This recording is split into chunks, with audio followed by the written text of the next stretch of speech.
அன்பின் இரட்சகர் இயேசு கிறிஸ்துவின் நாமத்தில் வாழ்த்துக்கள். இந்த நாளிலும் மத்தேயு எழுதின சுவிசேஷம் 3வது அதிகாரம் 7ஆம் வசனத்திலிருந்து 10ஆம் வசனம் வரையிலும் நாம் பார்க்க போகிறோம். இந்த இடத்துல பரிசேயரிலும் சதுசேயரிலும் அநேகர் தன்னிடத்தில் ஞானஸ்நானம் பெறும்படி வருகிறதை அவன் கண்டு, விரியன் பாம்பு குட்டிகளே, வருங்கோபத்துக்கு தப்பித்து கொள்ள உங்களுக்கு வகை காட்டினவன் யார் என்று யோவான் ஸ்நானன் அங்கே வருகிறவர்களை வெல்கம் பண்ணுகிறதை பார்க்கிறோம். பரிசேயர் சதுசேயர் ஞானஸ்நானம் பெறும்படியாக அவரிடத்தில் வரும்பொழுது 400 வருட இடைவெளிக்கு பின்பாக யோவான் ஸ்நானன் இயேசு கிறிஸ்துவுக்கு வழியை ஆயத்தப்படுத்தும்படியாக வந்தவன் என்று பார்க்கிறோமே. வழிகளை அத்தனையாக கரடு முரடாக்கி ஆண்டவருடைய அருகில் சேர முடியாதபடி மாற்றிவிட்ட அந்த பரிசேயர் சதுசேயர் வரும்பொழுது அவர்களை பார்த்து, விரியன் பாம்பு குட்டிகளே என்று சொல்லி விஷத்தை ஜனங்களுக்குள்ளாய் பரப்புகிற சூழ்நிலையில் வாழ்கிறவர்களே என்று சொல்லி ஒரு அடைமொழியை கொடுத்து அவர்களை அழைக்கிறதை பார்க்கிறோம். 4 சுவிசேஷங்களிலும் பரிசேயர் சதுசேயர்கள் என்று சொல்லப்படுகிற காரியங்கள் வருகிறபடினாலே இவர்கள் யார் என்கிற காரியத்தை குறித்து நாம் முதலிலே தெரிந்து கொள்வது அவசியம். யூதர்களில் மிகவும் பிரபலமான 2 சமய கூட்டத்தினர்கள் இருந்தார்கள். அவர்களில் பரிசேயர்கள் சதுசேயர்கள் என்று அவர்கள் அழைக்கப்பட்டார்கள். பரிசேயர்கள் ஒரு யூத மத கூட்டத்தினர். பழைய ஏற்பாட்டு முழுவதையும் அதோடு அதற்கு தாங்கள் சொந்தமாக கொடுத்துள்ள விளக்கங்களையும் சார்ந்து கொள்ளக்கூடிய ஜனங்களாக அவர்கள் இருந்தார்கள். தேவனுடைய பிரமாணங்களை எழுத்தாக ஏற்றுக்கொண்டு அவற்றிற்கு தாங்கள் கொடுக்கும் விளக்கங்களையும் ஏற்றுக்கொண்டால் ரட்சிப்பு கிடைக்கும் என்று போதிக்கிறவர்களாக, நம்பிக்கை உடையவர்களாக அவர்கள் வாழ்ந்து வந்தார்கள். வரப்போகிற மேசியா ஒரு உலகை ஆளும் ராஜாவாக இருப்பார். அவர் இஸ்ரவேல் தேசத்தை உலகத்தில் உள்ள பிற தேசங்களின் மேலே ஆதிக்கம் செலுத்துகிற ஒரு சிறந்த தேசமாக அவர் மாற்றிவிடுவார். உலகெங்கிலும் உள்ள எல்லா மக்களும் தேவனுடைய நியாயத்துக்கு கீழ்ப்படியும்படி அவர்களை கட்டாயப்படுத்தி அவர்களை தன்னுடைய ஜனமாக மாற்றும்படியாக அவர் செய்வார் என்று சொல்லி அவர்கள் போதித்து வந்தார்கள். அவர்களது மதமானது உள்ளான ஒரு தெய்வ பயம் இல்லாமல் வெளி வேஷமாக அவர்களுடைய வாழ்க்கை காணப்பட்டது. அதனால தான் இயேசு மத்தேயு 23, 25, 26 சொல்லுகிறார், மாயக்காரராகிய வேதபாரகரே, பரிசேயரே, உங்களுக்கு ஐயோ! போஜன பான பாத்திரங்களின் வெளிப்புறத்தை சுத்தமாக்குகிறீர்கள், உட்புறத்திலோ அவைகள் கொள்ளையினாலும் அநீதத்தினாலும் நிறைந்திருக்கிறது என்று சொல்லி இயேசு சொல்லுகிறதை பார்க்கிறோம். குருடனான பரிசேயனே, போஜனப்பான பாத்திரங்களின் வெளிப்புறம் சுத்தமாகும்படி அவைகளின் உட்புறத்தை முதலாவது சுத்தமாக்கு என்று சொல்லி ஆண்டவர் பேசுகிறதை பார்க்கிறோம். வெளியே பார்க்கிறதுக்கு அவ்வளோ பரிசுத்தமாய் தங்களை காட்டிக்கொள்ளுகிறார்கள். ஆனால் உள்ளே அத்தனை கேடான காரியங்களினால் நிறைந்திருக்கிறார்கள் என்பதை இயேசு கிறிஸ்து அவர்களுக்கு எச்சரித்து பேசினதை பார்க்கிறோம். அவர்களுடைய இயற்கையான சுபாவம் கெட்டு சீரழுவதை ஒத்துக்கொள்ள மறுத்துவிட்டனர். பெருவாரியாக அவர்கள் இயேசுவையும் அவருடைய போதனைகளையும் எதிர்க்கிறவர்களாக காணப்பட்டார்கள். ஏனென்றால் இயேசு கிறிஸ்துவின் போதனையின்படி சமயம் என்பது ஒருவனுடைய இருதயமும் ஆவியும் சம்பந்தப்பட்ட விஷயம் என்பதை ஏற்றுக்கொள்ள மறுத்துவிட்டார்கள். வேதாகமும் கூறுகிற கற்பனைகளையும் நியாயங்களையும் சட்டப்பூர்வமாக ஏற்று கீழ்ப்படிவது மட்டும் சமயமாகி விடாது என்கிறது தான் இயேசு கிறிஸ்துவினுடைய போதனையாக இருந்தது. அதை எதிர்க்கிறவர்களாக அவர்கள் காணப்பட்டார்கள். எப்படி? மத்தேயு 9:14 அப்பொழுது யோவானுடைய சீஷர் அவரிடத்தில் வந்து, நாங்களும் பரிசேயரும் அநேக தரம் உபவாசிக்கிறோமே, உம்முடைய சீஷர் உபவாசியாமல் இருக்கிறதென்ன என்று கேட்டார்கள். அவர்கள் இரக்கத்தை, தேவனுக்கு கீழ்ப்படுகிற காரியங்கள், இவைகளையெல்லாம் நீதியெல்லாம் விட்டுட்டு உபவாசத்தை குறித்து அங்கே ஆண்டவரிடத்தில் நாங்களும் பரிசேயரும் அநேக தரம் உபவாசிக்கிறோம், உங்களுடைய சீஷர்கள் உபவாசியாமல் இருக்கிறதென்ன என்று இயேசுவினிடத்தில் கேட்கிறார்கள். அதைத் தொடர்ந்து மத்தேயு 23 1-4 வரையும் பார்த்தோன்னு சொன்னால் இயேசு ஜனங்களையும் தம்முடைய சீஷர்களையும் நோக்கி ஒரு ஆலோசனை கொடுக்கிறார். வேதபாரகரும் பரிசேயரும் மோசேயினுடைய ஆசனத்தில் உட்கார்ந்திருக்கிறார்கள். ஆகையால் நீங்கள் கை கொள்ளும்படி அவர்கள் உங்களுக்கு சொல்லுகிற யாவையும் கை கொண்டு செய்யுங்கள். அவர்கள் செய்கையின்படியோ செய்யாதிருங்கள். ஏனெனில் அவர்கள் சொல்லுகிறார்கள், சொல்லியும் செய்யாதிருக்கிறார்கள் என்று பிரசங்கிக்கிறதை பார்க்கிறோம். சுமப்பதற்கரிய பாரமான சுமைகளை கட்டி மனுஷர் தோள்களின் மேல் சுமத்துகிறார்கள், தாங்களோ ஒரு விரலினாலும் அவைகளை தொடமாட்டார்கள் என்று சொல்லி ஆண்டவர் எச்சரித்து ஜனங்களுக்கு போதிக்கிறதை நாம் பார்க்கிறோம்.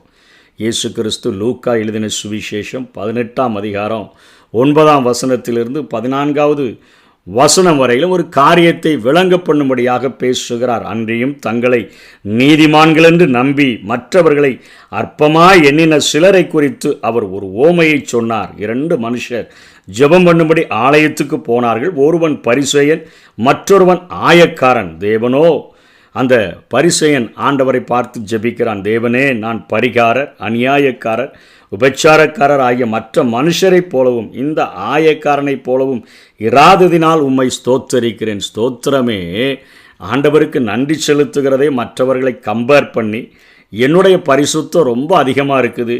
பரிகாரர், அதாவது அடுத்தவங்கள்ட்டேருந்து பிடுங்கி எடுக்கிறவங்க, அநியாயம் செய்கிறவங்க, விபச்சாரம் செய்கிறவங்க, அவங்கள மாதிரி நான் இல்லை. இந்த ஆயக்காரனை மாதிரி இந்த வரித்துறையிலிருந்து வேலை செய்கிறான இவனைப் போலவும் நான் அல்ல.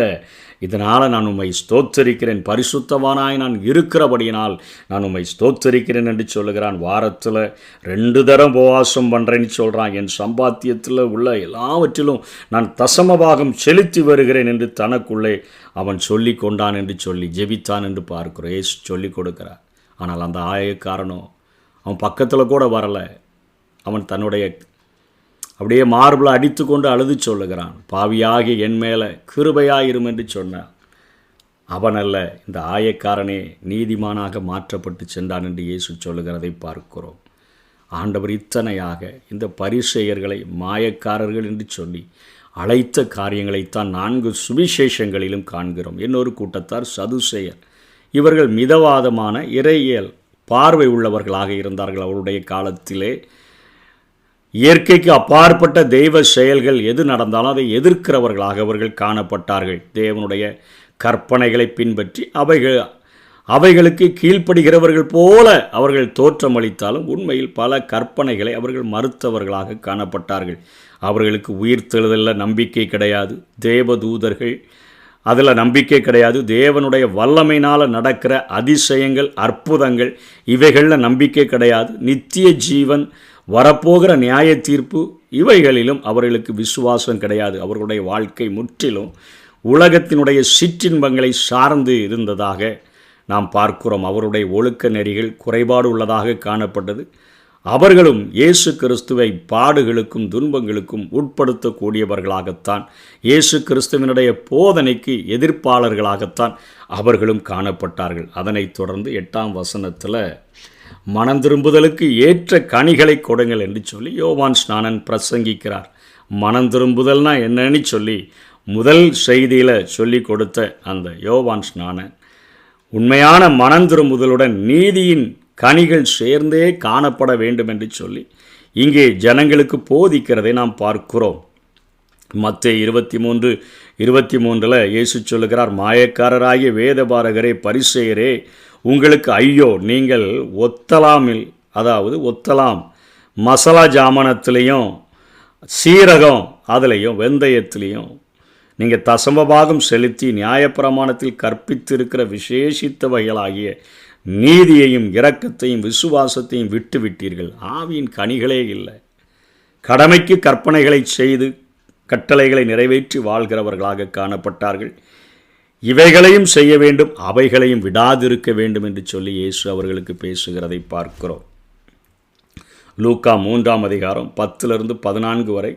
அப்பொழுது ஜனங்கள் அவனை நோக்கி, யோவான் ஸ்நானனை நோக்கி, அப்படியானால் நாங்கள் என்ன செய்ய வேண்டும் என்று கேட்டார்கள் என்று பார்க்கிறோம். அவர்களுக்கு அவர் பிரதியுத்தரமாக, மனம் திரும்புதலுக்கு ஏற்ற கனிகளை கொடுங்கள் என்று பிரசங்கித்தாரே, அவர்கள் என்ன செய்ய வேண்டும் என்று சொல்லி ஜனங்கள் முதல்ல அவரை பார்த்து கேள்வி கேட்கிறார்கள். அதற்கு யோவான் ஸ்நானன் பிரதியுத்தரமாக, 2 அங்கிகளை உடையவன் மனம் திரும்பினா மாத்திரம் போதாது, பாவங்களை அறிக்கையிட்டு அதிலிருந்து வெளியே வந்துட்டா மாத்திரம் போதாது, அவர்கள் செய்ய வேண்டிய காரியங்கள் அவருடைய ஆவியின் கனியில் அவருடைய செயல்களிலே வெளிப்பட வேண்டும் என்பதற்காக 2 அங்கிகளை உடையவன் இல்லாதவனுக்கு கொடுக்க கடவன், ஆகாரத்தை உடையவனும் அப்படியே செய்ய கடவன் என்றான்.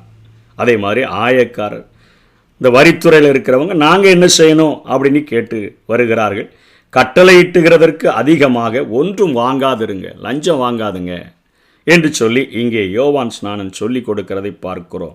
அடுத்தபடியாக போர் சேவகர்கள் வருகிறார்கள். இன்றைக்கு காவல்காரர்களாக நமக்கு இருக்கிறவர்கள் மிலிட்ரி மேன்ஸ், இவர்கள் அவர்கள் அங்கே ஞானஸ்நானம் பெறும்படியாய் வரும்பொழுது அவர்களும் கேட்கிறார்கள், நாங்கள் என்ன செய்யணும், நாங்கள் மனம் திரும்புதலுக்கு ஏற்ற கனியை நாங்கள் எப்படி கொடுக்கணும்னு கேட்கும்போது அங்கே யோவான் ஸ்நானன் சொல்லுகிறான், போர் சேவகர்களை பார்த்து, ஒருவருக்கும் இடுக்கண் செய்யாமலும் பொய்யாய் குற்றம் சாட்டாமலும் உங்கள் சம்பளமே போதுமென்றும் இருங்க, லஞ்சம் வாங்காதுங்க. இங்கேயும் பணத்தை குறித்து பேசுகிறதை பார்க்கிறோம். முதலிலேயும் ஒரு தர்மம் செய்கிற காரியத்தை குறித்து பேசுகிறார். 2 அங்கிகளை உடையவன் இல்லாதவனுக்கு கொடுக்க கடவன், ஆகாரத்தை உடையவனும் அப்படியே செய்ய கடவன்.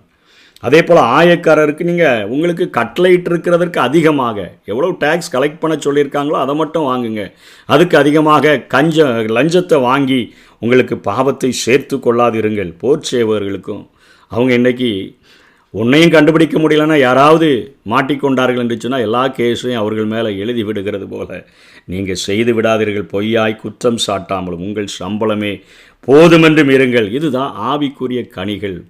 மனம் திரும்புதலுக்கு ஏற்ற கனிகளை கொடுங்கள் என்று சொல்லி அங்கே யோவான் ஸ்நானன் சொன்ன காரியத்திற்கு விளக்கத்தை லூக்கா எழுதுகிறதை பார்க்கிறோம்.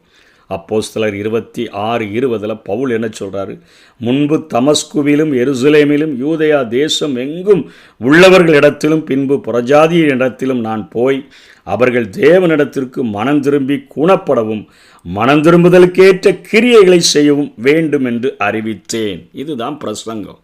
பவுல் என்ன சொல்கிறாரு, நீங்கள் மனம் திரும்பி குணப்படவும் மனம் திரும்புதலுக்கேற்ற கிரியைகள், அதாவது மனம் திரும்புதலுக்கேற்ற கனிகளை நீங்கள் கொடுக்கணும் அப்படின்னு சொல்லித்தான் நான் அறிவித்தேன் என்று சொல்லி அவர் எழுதியிருக்கிறதை பார்க்கிறோம். உண்மையான ரட்சிப்பு என்பது மனமாற்றம், பாவத்தை முற்றிலும் வெறுத்தல், ஆவியின் கனிகளை காண்பித்தல் மூலம் அவைகள் நிரூபிக்கப்பட வேண்டும். நல்ல கனி தரும் வாழ்க்கை அது வெட்டப்பட்டு அது அக்கினியிலே போடப்படும் என்று சொல்லி இங்கே யோவான் ஸ்நானன் எச்சரிக்கிறதை பார்க்கிறோம். இப்பொழுதே கோடரியானது 3:10 மரங்களின் வேரருகே வைத்திருக்கிறது, ஆகையால் நல்ல கனி கொடாத மரமெல்லாம், அதாவது ஆவிக்கேற்ற கனிகளை மனம் திரும்புதலுக்கு ஏற்ற கனிகளை கொடாத மரமெல்லாம் வெட்டுண்டு அக்கினியிலே போடப்படும் என்று சொல்லி எச்சரிக்கிறதை பார்க்கிறோம். அதே தொடர்ந்து 12ஆம் வசனத்திலேயும் இதே காரியத்தையே சொல்லுகிறார். தூற்றுக்கூடை அவர் கையில் இருக்கிறது, அவர் தமது களத்தை நன்றாய் விளக்கி தமது கோதுமைகளை களஞ்சத்தில் சேர்ப்பார். நல்ல மணிகளாக இருந்தால் மனம் திரும்புதலுக்கேற்ற கனிகளை கொடுத்தீங்கன்னா அவர் தமது களஞ்சத்தில் கொண்டு வந்து சேர்ப்பார். பதரையோ, அதாவது கனி கொடுக்காத, அல்லது கோதுமையில் கோதுமை மணி மாதிரி இருக்கும், ஆனால் பதறுதாக தான் இருக்கும், வெளியே அப்படியே வெளிவேஷமாக இருக்கிற அவர்களை சேர்த்து அக்கினியினால் சுட்டெரிப்பார்கள். அவர் அப்படியே கைகளில் ஒரு தூற்றுக்கூடையை வச்சிருக்கிறார். அப்படியே புடைக்கும் பொழுது அந்த கோதுமை மணிகளெல்லாம் கீழே விழுந்துருது, பதரெல்லாம் காற்றில் பறக்கடிக்கப்படுது. அவைகளை எடுத்து அவைகளை அக்கினியில் சுட்டெரிப்பார்கள். ஆகவே பாவத்தை வெறுத்து பாவத்திலிருந்து பாவத்தின் கிரியைகளிலிருந்து மனம் திரும்புதலுக்கேற்ற கனிகளை கொடுக்க வேண்டும். பரிசேயர்களைப் போல சதுசேயர்களைப் போல பாத்திரத்தினுடைய வெளிப்பக்கத்தை சுத்தமாக்கிட்டு உட்புறத்தின கொள்ளையினால் அக்கிரமத்தினால் நிறைச்சி விடாதுங்கன்னு சொல்லி இன்றைக்கு வேதம் நமக்கு எச்சரிக்கக்கூடியதாக இருக்கிறது. இருதயம் கர்த்தருக்கு நேராக சீர்படணும், பரிசுத்தமாய் வாழணும், மனம் திரும்புதலுக்கேற்ற கனிகளை கொடுக்கணும். அதற்கென்று வாஞ்சிப்போம். கர்த்தர் தாமே நம்மை ஆசீர்வதிப்பாராக. ஆமென். நல்ல கனிகொடாம் மரங்களெல்லாம் வெட்டுண்டு அக்கினியில் போடப்படும். நல்ல கனிகொடாம் மரங்களெல்லாம் வெட்டுண்டு அக்கினியில் போடப்படும். ராஜா வருகிறார், ஆயத்தமாவோம். ராஜா வருகிறார்,